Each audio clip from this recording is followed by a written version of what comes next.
कि रक्त बहा श्रृंगार करूं, खामोश यहाँ तलवार नहीं, ये धरती है महाराणा की, हार यहाँ स्वीकार नहीं। तो कैसे हो आप सभी? आशा करता हूं अच्छे होंगे, अपनी पढ़ाई में व्यस्त होंगे। तो आज मैं आपके लिए इस सेशन के अंदर जो है राजस्थान भूगोल से संबंधित जो है ऐसे फैक्ट लेके आया हूं जो डायरेक्टली आपको एग्जाम के अंदर हूबहू मिलने वाले हैं। वीडियो को मिस नहीं करना, ध्यान से देखना, और अगर आप हमारे चैनल पर नए हो तो चैनल को सब्सक्राइब कर लेना, जरूर कर लेना, क्योंकि इतनी मेहनत से मैंने जो फैक्ट है वो ढूंढ ढूंढ कर जो है कहीं कहीं से इकट्ठे किए हैं, और आपको इस क्लास के माध्यम से बहुत फायदा होने वाला है आगामी राजस्थान पुलिस की जो एग्जाम होने वाली है। अब 2-4-5 दिन बाद जो है नोटिफिकेशन डल जाएगा कोर्ट के द्वारा कि किस डेट को जो है एग्जाम होगी। तो वीडियो को मिस नहीं करना है और बिना वक्त को गवाए, क्योंकि अभी राजस्थान पुलिस की जितने भी जो स्टूडेंट हैं जिन्होंने फिजिकल कर लिया है, यानी फिजिकल पास आउट जितने भी स्टूडेंट हैं, वो उनका जो है एक एक मिनट जो है बहुत कीमती होने वाला है। और उसी टाइम को जो है देखते हुए मैंने अति महत्वपूर्ण क्लास के रूप में जो फैक्ट सीधे आपको एग्जाम में देखने को मिलेंगे वो ढूंढ ढूंढ कर जो है इस क्लास में लेके आया हूं। तो चलते हैं, स्टार्ट करते हैं। अपने पहले पेज पर नजर डालेंगे आप सभी, और पहले के अंदर रहना राजस्थान में रोपवे। राजस्थान रोपवे वर्तमान में राजस्थान में जो है 5 नहीं, यहाँ पे 6 कर लेना, 6 रोपवे हैं। कितने? 6 रोपवे। तो इसके अंदर आता है पहला सुंदा माता जालोर। सुंदा माता जो रोपवे है जालोर के अंदर है, लंबाई रहने वाली है 800 मीटर।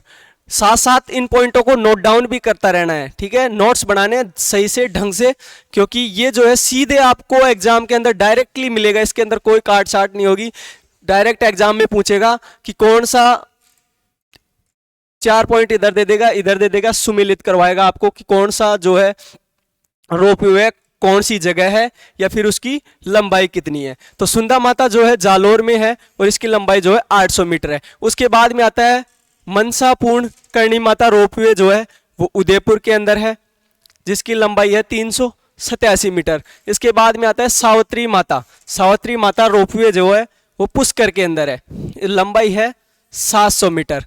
कितनी? 700 मीटर। सुंदा माता जालोर, उसके बाद में मनसापूर्ण करणी माता उदयपुर, उसके बाद में सावित्री माता पुष्कर, और चौथा रहने वाला है सामोद वीर हनुमान मंदिर, जो कि कहाँ है? चौमू के अंदर है, चौमू जयपुर, ठीक है। चौमू ग्रामीण आएगा, नहीं आप इसको काट दो, चौमू के अंदर, ठीक है, 400 मीटर।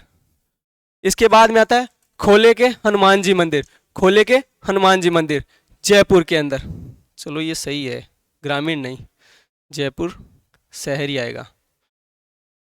चौमू जयपुर शहर 400 मीटर। इसके बाद में हो गया खोले के हनुमान मंदिर, जो है ये भी जयपुर के अंदर है, 436 मीटर है। और अभी नवीनतम जो रोपवे बना है वो बना है नीमच माता रोपवे, जो कि कहाँ है? उदयपुर के अंदर है। और इसका लोकार्पण जो है वो 22 जनवरी 2024 के अंदर। कब? 22 जनवरी 2024 के अंदर। आप अपनी जो कॉपी है उसके मेन हेडिंग पे लिख लेना नीमच माता रोपवे, उदयपुर के अंदर लोकार्पण हुआ है 22 जनवरी 2024 में। आपको एग्जाम के अंदर 100% श्योर है क्वेश्चन छपेगा। क्या? क्वेश्चन छपेगा, बोल रहा हूं छपेगा। नोट लगा के लिख लेना, मोस्ट वेरी मोस्ट लगा के लिखना है, नीमच माता रोपवे उदयपुर के अंदर, जिसका लोकार्पण 22 जनवरी 2024 के अंदर हुआ। तो नेक्स्ट चलते अपने, और नेक्स्ट आपके सामने आई है पंचवर्षीय योजनाओं से प्रभावित में प्राथमिकता के प्रमुख क्षेत्र। जो पंचवर्षीय योजनाएं है वो कौन कौन सी है? 12 पंचवर्षीय योजनाएं हैं, एक एक को अपन देखेंगे कौन सी पंचवर्षीय योजना कब स्टार्ट हुई और उसके अंदर जो है कौन सा क्षेत्र शामिल किया गया है, ठीक है। साथ साथ नोट देखो, नोट्स जो है वो ढंग से बनाना। मैंने एक एक जो पॉइंट है जो कि एग्जाम की दृष्टि से अति महत्वपूर्ण रहने वाला है वही जो है मैंने यहाँ पे आपको स्क्रीन पर दिखेगा। इसके अलावा कोई फालतू का मैटर यहाँ पे नहीं करवाऊंगा, जो मोस्ट है वो जो कि सीधा एग्जाम में आपको देखने को मिलेगा। तो पहली जो पंचवर्षीय योजना, एक क्वेश्चन 1 नंबर पक्का,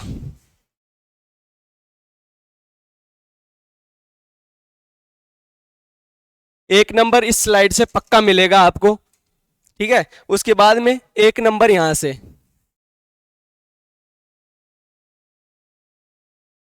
कोई सा भी शिफ्ट हो, एग्जाम में क्वेश्चन जरूर मिलेगा, तो ध्यान से देखना है। पहली पंचवर्षीय योजना, पहली जो पंचवर्षीय योजना कब से कब तक थी? 1951 से 56। इसका मतलब पंचवर्षीय योजनाएं जो है वो स्टार्ट कब से हुई? 1951 से।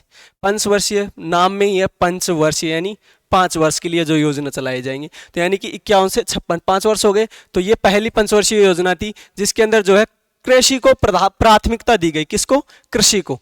कृषि को प्राथमिकता दी गई पहली पंचवर्षीय योजना के अंदर, ठीक है। उसके बाद में आता है दूसरा जो है पंचवर्षीय योजना है वो 1956 से 1961 तक थी। 56 से 61, पहली 51 से 56, दूसरी 56 से 61। और इसके अंदर जो है उद्योग क्षेत्र की प्राथमिकता, यानी उद्योग को जो है यहाँ पे प्राथमिकता दी गई दूसरी पंचवर्षीय योजना के अंदर। इसके बाद में आता है तीसरी जो पंचवर्षीय योजना है वो 1961 से 66 तक थी। 61 से 66। और इसके अंदर जो है कृषि और उद्योग, इसके अंदर कृषि को भी और उद्योग को भी, दोनों को जो है प्राथमिकता दी गई। पहले में सिर्फ ओनली फॉर क्या थी? कृषि थी। दूसरी में उद्योग थे, लेकिन तीसरी में क्या आ गया? कृषि भी आ गया और उद्योग भी आ गया, दोनों। चौथे पे चलते हैं अपने। चौथी पंचवर्षीय योजना जो है वो 1969 से 74, 69 से 74 चौथी। और इसके अंदर जो है विकास करना और आर्थिक आत्मनिर्भरता की प्राप्ति करना, ये इसका उद्देश्य था। पांचवी पंचवर्षीय योजना जो है 1974 से 79, यानी 74 से 79 तक थी पांचवी पंचवर्षीय योजना। और इसका उद्देश्य था गरीबी दूर करना और आत्मनिर्भरता की उपलब्धि। पांचवी पंचवर्षीय योजना के अंदर जो है गरीबी से संबंधित है, यानी गरीबी हटाओ जो है, यानी गरीबी को कम करना, ये इसका उद्देश्य था। आत्मनिर्भरता की उपलब्धि करवाना था पांचवी पंचवर्षीय योजना। ध्यान से सुनना है। पहली 51 से 56, 51 से 56, दूसरी 56 से 61, 56 से 61, तीसरी 61 से 66, 61 से 66, चौथी 69, 69 से 74, और पांचवी 74 से 79। पहली में कृषि, दूसरी में उद्योग, तीसरी में कृषि और उद्योग, चौथी के अंदर जो है आर्थिक आत्मनिर्भरता, और पांचवी के अंदर गरीबी दूर करना। इसके बाद में आता है छठी पंचवर्षीय योजना। और जो छठी पंचवर्षीय योजना जो है 80 से 85, 80 से 85 कौन सी है? छठे नंबर की। और इसके अंदर जो है पांचवी योजना के रूप में जो है वहीं जोर दिया गया है। पांचवी जो पंचवर्षीय योजना थी उसी पर जोर दिया गया है, यानी कि जो गरीबी से संबंधित जो उपबंध उसके अंदर दिए गए थे उन्हीं पर जो है इसमें बताया गया है। सातवीं पंचवर्षीय योजना हुई थी 1985 से 90, 1985 से 90, जिसके अंदर फूड प्रोडक्शन, रोजगार और उत्पादकता, इससे संबंधित सातवीं जो पंचवर्षीय योजना है वो है। इसके बाद में आता है आठवीं पंचवर्षीय योजना। और आठवीं जो पंचवर्षीय योजना है वो 1992 से 97, 92 से 97 कौन सी है? आठवीं पंचवर्षीय योजना है। और इसके तहत जो है रोजगार का सृजन करना और जनसंख्या पर नियंत्रण, यानी जनसंख्या को नियंत्रण करना और किसका? रोजगार का जो है विस्तार करना, यानी रोजगार उपलब्ध करवाना। ये आठवीं पंचवर्षीय योजना का क्या था? उद्देश्य था। उसके बाद में आता है नवीं पंचवर्षीय योजना जो है 1997 से 2002, 1997 से 2002 तक। और इसके अंदर जो है 7% की जो है विकास दर रही, ये इसका उद्देश्य था, 7% की विकास दर। उसके बाद में आती है 10वीं पंचवर्षीय योजना। और जो 10वीं पंचवर्षीय योजना का जो काल था वो था 2002 से लेकर 2007 तक। और इसके अंदर जो है स्वरोजगार और संसाधनों और का जो है क्या करना था? विकास करना था। स्वरोजगार और संसाधनों का विकास, ये इसका उद्देश्य था। इसके बाद में आते हैं 11वीं पंचवर्षीय योजना। और जो 11वीं पंचवर्षीय योजना है इसका जो काल है वो 2007 से 2012, ये टाइम पीरियड कितना था? 2007 से 2012 तक 11वीं पंचवर्षीय योजना थी। और इसका था व्यापक और तेजी से विकास करना। उद्देश्य क्या था 11वीं पंचवर्षीय योजना का? कि तेजी से और व्यापक क्षेत्र के अंदर जो है विकास करना, ठीक है। इसके बाद में आते हैं 12वीं पंचवर्षीय योजना। और जो 12वीं पंचवर्षीय योजना जो है वो 2012 से 2017 के अंदर हुई। इसके बाद में इसका उद्देश्य था स्वास्थ्य, शिक्षा और स्वच्छता, शिक्षा, स्वास्थ्य और स्वच्छता, समग्र विकास का सुधार, यानी स्वास्थ्य में, शिक्षा में और इसके अलावा किसमें, स्वच्छता में, तीनों के अंदर जो है सुधार लाने का जो प्रयास है वो हमारी 12वीं पंचवर्षीय योजना के तहत किया गया। तो ये आपकी 12 पंचवर्षीय योजना जो मैंने बताई, एक तो इनका टाइम पीरियड याद रखना है कि कौन कब से कब तक थी, कौन सी पंचवर्षीय योजना का जो समय था वो कब से कब तक था, और दूसरा उसका उद्देश्य कि उसके अंदर किस चीज पर जो है जोर दिया गया है या किस चीज के बारे में बताया गया है वो आपको याद रखना है। ठीक है, तो 1 नंबर यहां से पक्का हो गया। 1 नंबर उससे पहले जो कि अपन ने जो रोपवे पढ़े थे उनके अंदर। तो चलते हैं नेक्स्ट, और आपका फिर से एक क्वेश्चन यहां से मिलेगा, मैं जरूरी नहीं किसी भी शिफ्ट के अंदर मिल सकता है, लेकिन क्वेश्चन जरूर पूछेगा क्योंकि ये मेन जो चीजें हैं वो मैंने यहाँ पे कॉपी की है। तो राजस्थान के जो प्रमुख टाइगर रिजर्व जो है उनके बारे में यहाँ पे है, 5 रिजर्व है, और इन 5 रिजर्व को जो है अच्छे से नोट डाउन करना है और याद रखना है। पहला है Ranthambore tiger reserve. Ranthambore tiger reserve 1973-74 में बना राजस्थान के अंदर। ठीक है, राजस्थान के बारे में पढ़े, राजस्थान में होगा, ठीक है, ये तो लगा दिया है ऐसे ही, याद रखना रणथंभौर टाइगर रिजर्व क्योंकि राजस्थान के है ना। तो 1973-74 के अंदर। दूसरा आता है सरिस्का टाइगर रिजर्व रणथंभौर, ये सवाई माधोपुर में हो जाएगा ना, सवाई माधोपुर, ये याद रहे तो वैसे भी नॉर्मल है, याद ही रह जाएगा, लेकिन ये आपको ध्यान रखना है कब बना।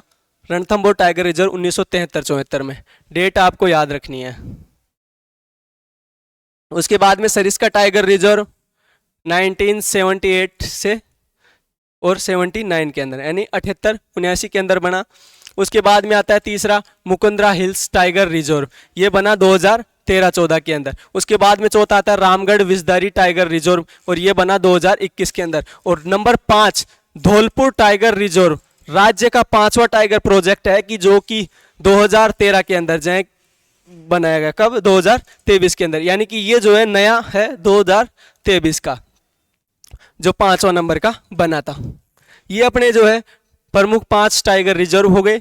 नेक्स्ट चलते हैं, और नेक्स्ट है कि राजस्थान के प्रमुख बांध। यहाँ पे 2 बांधों के बारे में मैं चर्चा करूंगा जो कि एग्जाम की दृष्टि से महत्वपूर्ण रहेंगे, क्योंकि पिछले जो एग्जाम्स हुए हैं उन एग्जाम्स के अंदर जो है कहीं ना कहीं इन बांधों में के बारे में जो है कुछ ना कुछ उठाया, या तो उनकी डेट के बारे में, किसने निर्माण करवाया, या उनके ऊपर जो है कौन सी परियोजनाएं स्टार्ट है। इसके अंदर काफी नोट जो है पॉइंट है आपके सामने आएंगे। तो इन्हीं से जो है क्वेश्चन मैंने देखा पिछले पेपरों के अंदर आए हुए थे, तो मैंने इनको यहाँ पे आपके सामने रखा है। पहला आता है जवाई बांध। जवाई बांध जो है इसके बारे में चर्चा करेंगे। मारवाड़ का अमृत सरोवर कहलाता है। कौन सा? अमृत सरोवर। तो क्वेश्चन पिछली एग्जाम्स के अंदर आया कि मारवाड़ का अमृत सरोवर कहा जाता है। 4 ऑप्शन मिले जिसमें जवाई बांध था और 3 अन्य बांधों के नाम देंगे। तो जवाई बांध जो है मारवाड़ का क्या कहलाता है? अमृत सरोवर कहलाता है। उसके बाद में आता है इसकी नींव जो है 13 मई 1946 के अंदर। कब? 13 मई 1946 को जो है किसने रखी? जोधपुर के महाराजा उम्मेद सिंह ने। किसने? जोधपुर का जो महाराजा था उम्मेद सिंह, उसने इसकी नींव रखी। कब? 13 मई 1946 के अंदर। उसके बाद में आता है यह लूणी की सहायक नदी जो कि जवाई पर जो है स्थित है, यानी कि जवाई बांध जो लूणी नदी की जो सहायक है जवाई, उस पर बना हुआ है पाली के अंदर। जवाई नदी पर है और पाली के अंदर है। मेन पॉइंट आ गए, अंडरलाइन कर दिया मैंने। और इसका निर्माण जो है इंजीनियरिंग एडगर व फर्ग्यूसन की देखरेख में हुआ। फर्ग्यूसन और एडगर की देखरेख में इस बांध का निर्माण किया गया। इसके बाद में आता है यह पाली व जोधपुर में जो है जलापूर्ति का मुख्य स्रोत है, यानी कि इस बांध से कौन से जिलों के अंदर जो है जलापूर्ति की जाती है? तो 2 जिले हैं, पाली और जोधपुर, दोनों में जो है पानी की जो है जलापूर्ति की जाती है। इसके बाद में आता है राजस्थान के गठन के पश्चात यानी 1956 में यह बांध मुख्य अभियंता मोती सिंह की देखरेख में जो है पूर्ण हुआ। किसकी देखरेख में? मोती सिंह की देखरेख में 1956 में पूरा हुआ। स्टार्ट 46 में, पूरा हुआ 56 में। इसके बाद में राजस्थान के गठन के पश्चात इसके बाद में आता है सेई बांध। उदयपुर का प्रथम बार जल 9 अगस्त 1977 को जवाई बांध में डाला गया। उसके बाद नेक्स्ट पॉइंट आता है, जवाई बांध की जो जल क्षमता बढ़ाने के लिए जो है 1971 में सेई बांध परियोजना बनाई गई। सेई बांध परियोजना बनाई गई 1971 में जवाई बांध की जल क्षमता बढ़ाने के लिए। उसके बाद में आता है, उदयपुर की कोटड़ा तहसील में बने सेई बांध से पानी जवाई बांध में लाने के लिए पहाड़ से 7 किलोमीटर लंबी सुरंग बनाई गई। नेक्स्ट आता है, जवाई बांध का जो जल अभ्यारण्य की दृष्टि से जो है पश्चिमी राजस्थान का सबसे बड़ा बांध है। पश्चिमी राजस्थान का सबसे बड़ा बांध जवाई बांध जल अभ्यारण्य की दृष्टि से। नेक्स्ट चलते हैं, बारेठा बांध। बारेठा बांध जो है भरतपुर की बयाना तहसील के बारेठा गांव में स्थित कुकुंद नदी पर 1897 में महाराजा महाराजा राम सिंह के समय में जो है इसका निर्माण हुआ और निर्माण कार्य जो है 1866 में, ये 1897 में निर्माण कार्य 1866 में जसवंत सिंह के शासनकाल में पूर्ण हुआ। कमांडर इंजीनियर बहादुर रॉयल दे, यानी ये जो है इंजीनियर कौन थे इसके, बहादुर रॉयल दे। निर्माण कार्य 1866 में और जसवंत सिंह के शासनकाल में पूर्ण हुआ, जबकि शुरुआत हुई थी 1897 में महाराजा राम सिंह के समय में। ये बांधों के बारे में हो गई चर्चा। इसके बाद में फिर से एक नया फैक्ट है आपके सामने, राजस्थान के प्रमुख जलप्रपात। राजस्थान के अंदर कौन कौन से जलप्रपात हैं, किस नदी पर बने हुए हैं, तो देखते हैं राजस्थान के प्रमुख जलप्रपातों के बारे में। भीलबेरी जलप्रपात, भीलबेरी जलप्रपात बांडी के उद्गम स्थल के, क्या बांडी के उद्गम स्थल के पास जो फालूदा व जोजावर के बीच में जो है पाली में है, कौन सा, भीलबेरी जलप्रपात। कहाँ है, बांडी नदी के उद्गम स्थल के पास, पुलाद व जोजावर के बीच में, पाली के अंदर। उसके बाद में आता है चूलिया चंबल नदी चित्तौड़गढ़ के अंदर, यानी कि चूलिया जो जलप्रपात है वो चंबल नदी पर चित्तौड़गढ़ के अंदर। चूलिया चंबल चित्तौड़गढ़, च याद रह जाएगा, चूलिया जलप्रपात चंबल नदी पर चित्तौड़गढ़ के अंदर। उसके बाद में आता है मैनाल, मैनाल नदी पर है भीलवाड़ा के अंदर। मैनाल जलप्रपात मैनाल नदी पर भीलवाड़ा के अंदर, मैनाल जलप्रपात मैनाल नदी पर भीलवाड़ा के अंदर। उसके बाद में आता है भीमलत मांगली नदी पर बूंदी में, भीमलत मांगली नदी पर बूंदी में। पक्का श्योर है, आपको नंबर दिलाएगा एक क्वेश्चन।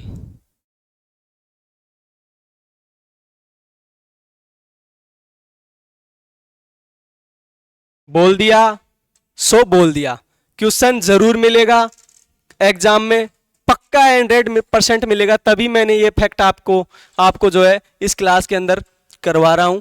इसके बाद में आता है दिर जलप्रपात जो है मुकुंद नदी पर जो है, कहां पे, भरतपुर के अंदर। उसके बाद में आता है दमोह जलप्रपात बांडी नदी पर धौलपुर के अंदर। उसके बाद में आता है अरना झरना जो जलप्रपात है, अरना झरना जलप्रपात शुष्क व जिसको शुष्क जलप्रपात भी कहते हैं, ये जोधपुर के अंदर है। अरना झरना शुष्क जलप्रपात। इसके बाद में आता है बेरी गंगा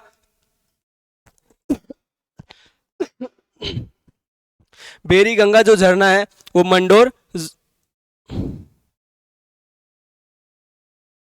के अंदर, ठीक है।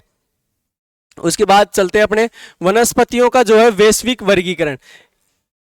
इसके अंदर जो है हाइड्रोफाइट के अंदर जो है जलप्लावित क्षेत्रों की वनस्पतियां हाइड्रोफाइट, ट्रोपोफाइट उष्णकटिबंधीय जलवायु वाली जो वनस्पतियां हैं ट्रोपोफाइट के अंदर आती हैं। इसके बाद में आता है हेलोफाइट, नमकीन क्षेत्रों वाली जो वनस्पतियां हैं हेलोफाइट। लिथोफाइट कड़ी चट्टानों पर जो उगने वाली वनस्पतियां हैं, कौन सी, कड़ी चट्टानों पर जो उगने वाली वनस्पतियां हैं वो क्या कहलाती हैं, हेलोफाइट। थियोफाइट। इसके बाद में आता है मेसोफाइट, शीतोष्ण कटिबंधीय क्षेत्रों की वनस्पतियां मेसोफाइट। क्रायोफाइट, टुंड्रा अथवा शीत प्रधान क्षेत्रों की जो वनस्पतियां हैं वो क्रायोफाइट। इसके बाद में आता है हाइग्रोफाइट, भूमध्य रेखीय जो उष्ण आर्द्र या दलदलीय क्षेत्रों की जो वनस्पतियां हैं वो हाइग्रोफाइट, और इसके बाद में आता है जेरोफाइट। उष्ण कटिबंधीय जो मरुस्थलीय क्षेत्रों की वनस्पति है वो है जेरोफाइट। तो ये आपके सामने कुछ वैश्विक वर्गीकरण है वनस्पतियों का, जिनके नाम, इनके नाम से जो है इनको जाना जाता है। नेक्स्ट आता है आपके सामने राजस्थान सरकार की महत्वपूर्ण फ्लैगशिप योजनाएं। फ्लैगशिप योजनाएं कौन कौन सी जो योजनाएं हैं वो कब स्टार्ट हुई, ये राजस्थान सरकार की जो योजनाएं हैं वो। तो यहां से भी आपको जो है क्वेश्चन जरूर देखने को मिलेगा एग्जाम में। शुद्ध के लिए युद्ध, बहुत ही महत्वपूर्ण जो योजनाएं हैं, फ्लैगशिप योजनाएं वो है यहाँ पे। युद्ध के लिए युद्ध जो है योजना कब चलाई गई? 26 अक्टूबर 2020 के अंदर चलाई गई। इसके बाद आता है निरोगी राजस्थान अभियान। निरोगी राजस्थान अभियान ये 18 सितंबर 2019 के अंदर चलाई गई। मुख्यमंत्री निशुल्क दवा योजना, मुख्यमंत्री निशुल्क दवा योजना जो है 2 अक्टूबर 2011 के अंदर चलाई गई। इसके बाद में आता है मुख्यमंत्री चिरंजीवी स्वास्थ्य बीमा योजना 1 मई 2021 के अंदर। शुद्ध के लिए युद्ध 26 अक्टूबर 2020। निरोगी राजस्थान 2019। मुख्यमंत्री निशुल्क दवा योजना 2011। मुख्यमंत्री निशुल्क स्वास्थ्य बीमा योजना 2021। इंदिरा रसोई योजना 20 अप्रैल 2020 के अंदर स्टार्ट की गई। 20 अप्रैल 2020 के अंदर। मुख्यमंत्री बाल गोपाल योजना, मुख्यमंत्री बाल गोपाल योजना 29 नवंबर 2022 के अंदर। इसके बाद में आता है मुख्यमंत्री निशुल्क जो यूनिफॉर्म वितरण योजना है वो 29 नवंबर 2022 के अंदर। इसके बाद में आता है राजस्थान कृषि पर संस्करण नीति 2019 और ये 12 दिसंबर 2019 के अंदर। इसके बाद में आता है राजस्थान निवेश प्रोत्साहन योजना 7 अक्टूबर 2022 के अंदर स्टार्ट की गई। मुख्यमंत्री लघु उद्योग जो प्रोत्साहन योजना है वो 13 दिसंबर 2019 के अंदर जो है स्टार्ट की गई। इसके बाद में आता है मुख्यमंत्री युवा संबल योजना। मुख्यमंत्री युवा संबल योजना 1 फरवरी 2019 के अंदर स्टार्ट की गई। इसके बाद में आता है राजस्थान जन आधार। राजस्थान जन आधार जो है 18 दिसंबर 2019 के अंदर स्टार्ट की गई। जन सूचना जो पोर्टल है वो 13 सितंबर 2019 के अंदर स्टार्ट की गई। उसके बाद में आता है सिलिकोसिस नीति 3 अक्टूबर 2019 के अंदर स्टार्ट हुई। अनुप्रति कोचिंग योजना जो है 5 जून 2019 में स्टार्ट हुई। इंदिरा गांधी मातृत्व पोषण योजना ये स्टार्ट हुई 13 नवंबर 2020 के अंदर। और लास्ट अंतिम है घर घर औषधि योजना जो है वो 1 अगस्त 2021 के अंदर स्टार्ट हुई। तो ये जो है राजस्थान सरकार के द्वारा चलाई गई जो महत्वपूर्ण योजनाएं थी, फ्लैगशिप योजनाएं थी, उनकी चर्चा की आपके सामने। तो ये आज का अपना सेशन था जिसके अंदर आपको मैंने काफी चीजों के बारे में बताया, क्योंकि राजस्थान पुलिस का जो एग्जाम है वो काफी नजदीक है, क्योंकि अब जो है एग्जाम होने वाला है, ऐसा समझो, क्योंकि आपके पास जो है बहुत ही कम समय में है। तो ये जो चीजें मैंने बताई आपको एग्जाम के अंदर जो है जरूर देखने को मिलेंगी, और आप अपनी जो तैयारी है उसको लगातार इसी तरह जो है जारी रखना। तो कैसी लगी हमारी वीडियो कमेंट सेक्शन में एक प्यारा सा कमेंट करके बताना। और हाँ, लास्ट कि आप अगर हमारे चैनल पर नए हो तो प्लीज़ हमारे चैनल को सब्सक्राइब कर लेना और बेल आइकन को प्रेस कर लेना, ताकि ऐसी फैक्ट वीडियो जो है जो कि डायरेक्ट आपके एग्जाम के अंदर हूबहू मिले, ऐसी और बच्चों तक भी जो है ये वीडियो ज़्यादा से ज़्यादा पहुँचे, इसलिए ज़्यादा से ज़्यादा शेयर करना। Thank you. जय हिंद, जय भारत। मिलते हैं नेक्स्ट वीडियो के अंदर। जय हिंद।